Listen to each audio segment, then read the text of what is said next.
It's great to be here in Orlando to talk about an issue that's important to all of us, but particularly to my constituents, and that's the environment. I'll take you back in time to the summer of last year. In our community, we call it the lost summer.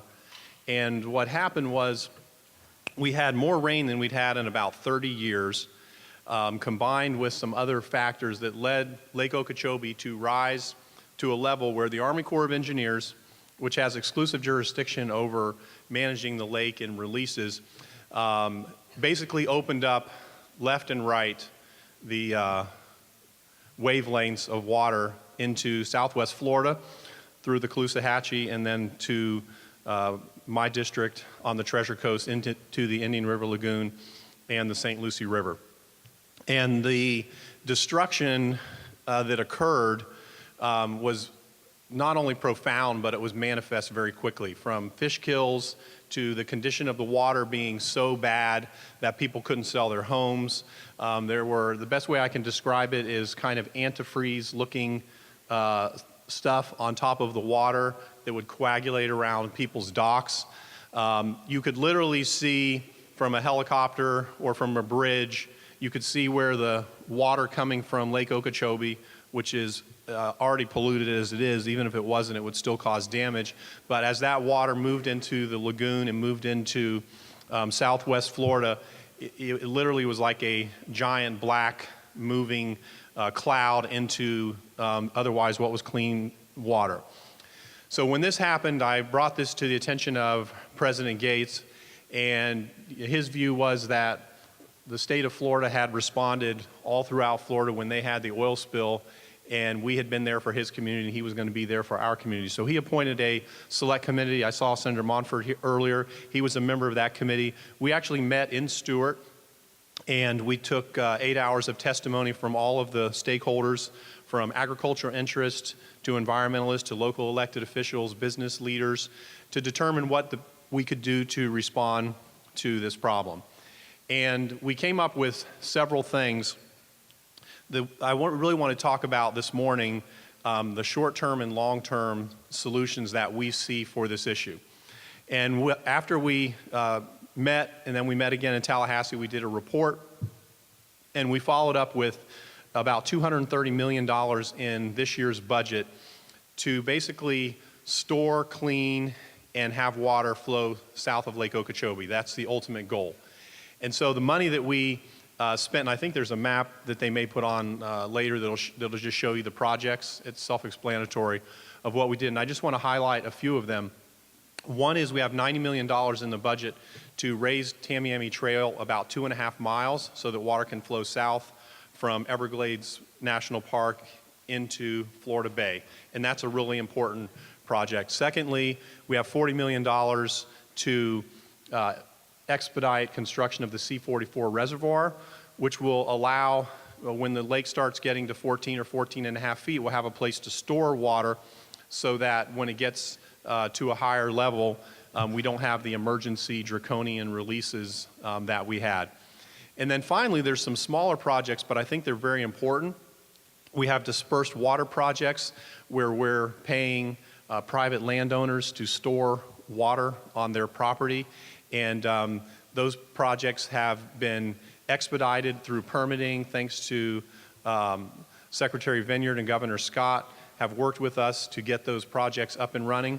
We also have some hybrid wetlands projects that will enable us to treat some of the water before it gets into the system so that we're not just moving water from point A to point B but never actually cleaning the water. And then some other issues that we're addressing. Obviously, there was massive destruction of oyster beds and seagrasses when we had the releases. So we have money in the budget at the appropriate time to start replanting the oyster beds and the seagrasses, both in southwest Florida and also on the Treasure Coast. So that's the story. Let me give you sort of 3 quick takeaways, and then I'll be happy to answer any questions that anyone has if you have questions. The first thing that I learned from this process, and we still have a lot to learn, all of us, on how to do policy the right way, but the first thing that from living this for a little over a year, my first point would be that there has to be broad public support for what you're doing. And if you just use euphemisms like Everglades restoration or water treatment, it's such a big issue. And we've been trying to clean up the Everglades for years. We've been doing and there's a little fatigue out there among the public. You know, what are we getting for all the hundreds of millions of dollars that we're spending? So what I found was that it was very important to have the public hearings and to have the public involved and to say, we're breaking this up into short-term and long-term. And so here's some things we can do now, but here's some things long-term. But I think if we just focus on things way down the road, I don't think we're going to have the public support necessary to support the appropriations of money. The second thing is that in order to get anything done that is going to make a big difference, you have to have the support of key leaders in the legislature. No one person, no one committee chair can do it his or herself. And I was really blessed to have partners in the House and partners to President Gates that really worked. Speaker Weatherford called me up one day and said, I'm going to be in South Florida. I'm giving you 4 hours of time.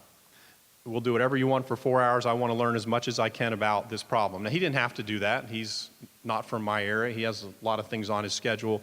But he came to the community. We got people together. We showed him photographs.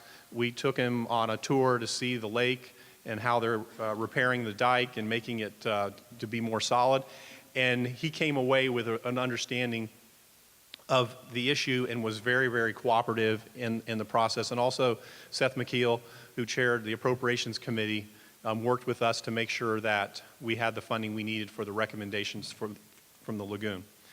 And the third thing that I've learned is the value of not just talking about these things, but actually having photographs, video footage, things that you can put out through social media to show people what this problem looks like. I mean, there was no substitute when we were up in the helicopter with the speaker where he could look down and see the lake and, you know, and ask questions. You know, why do we have these releases? Why couldn't the lake hold more water? When people can actually see what's happening, and as opposed to just receiving narratives about it, I found that those were the most powerful tools that we had in order to address the emergency nature of the issue. And then the last thing that I would just mention is that I think that what we do has to be comprehensive, that we can't just buy land, we can't just store water on private land, we can't just set up reservoirs, or by raising the Tamiami Trail we'll definitely allow more water to go south, but we have to look at, you know, where the water is coming from, and a lot of water is coming from right around where we are now. And we have leaders in Orlando and Kissimmee and other areas with the adjacent to the Kissimmee River that we're working to make that a meandering river again. And the water management districts and the Army Corps have been working on that. But there's so many different facets to it that, to me, in order to address it in a way that will really make a difference, you have to engage so many different areas because there's not one simple fix. And then the last thing that I would mention, point number 5, is this is my experience, and your experience may be different, and you may have a better idea, but this is how I chose to do it. And it probably comes somewhat from my legal training. When you see a complicated problem, at some point you got to figure out who is the decision maker, what realistically can be done. And what I chose to do was, you know, my constituents were very upset, as they had a right to be, about what was occurring. And instead of just getting everybody riled up and saying, well, here's the good side, and then these are the evil, bad entities that we're all going to fight against, what I chose to do was, you know, much less glamorous and definitely much less charismatic, but I said, what I promise you is measurable progress in reasonable time. And I decided up front, I'm not going to promise the people of District 32 that I can stop releases from Lake Okeechobee, because I can't. The Army Corps is in charge of that. They have jurisdiction given to them by the U.S. Congress. And so I chose to probably lower expectations to something that was actually deliverable, rather than tell people that I could completely solve all of the problems, which I can't, because these situations have developed over decades, and it's going to take us ultimately decades to solve it, although we've done some things right now that have helped. So I think for me, it's better to be upfront with people and say, this is what I can do. I'm not the general manager of the universe. I'm not a colonel with the Army Corps of Engineers. And I'm not a member of Congress. And Congress has a lot to do with this. And I'm really pleased as I wrap up here. One idea that I had, that in the beginning I didn't have a lot of people agreeing with me. And there's some men and women of goodwill who still disagree with me. But the idea has gotten a little more traction. And that is that the Army Corps of Engineers should not have exclusive jurisdiction to decide releases east and west from Lake Okeechobee. They're not elected. They're impervious to public comment or public input. Just when we get to hate one of the colonels, they retire and they send another one down. And I'm convinced it's like Siberia. You know, it's now your turn to go down to get yelled at for 4 or 5 years, and then just when we know your name and know how much we don't like you, then some other guy comes in to take his or her place. So I'm not a fan of the Army Corps of Engineers and their ability to manage complex water issues. They're good at building things, they're engineers, but I think that those decisions should be made by DEP, the Water Management District, by Florida's best scientists deciding this, not people that live in Jacksonville and Savannah and Washington, D.C. The good news on that idea is that we actually have a proposal, which I won't bore you with the details of, to do that, where there's some leverage and some equality of ability to make decisions between the Army Corps and the state.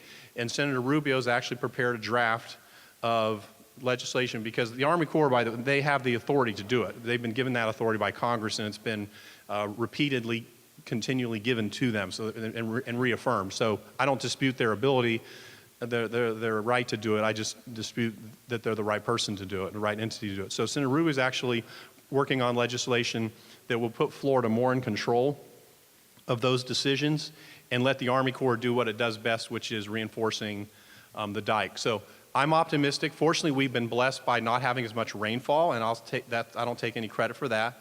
But I do think the Army Corps has been a little more reluctant to just open up the faucets and send water east and west into our communities.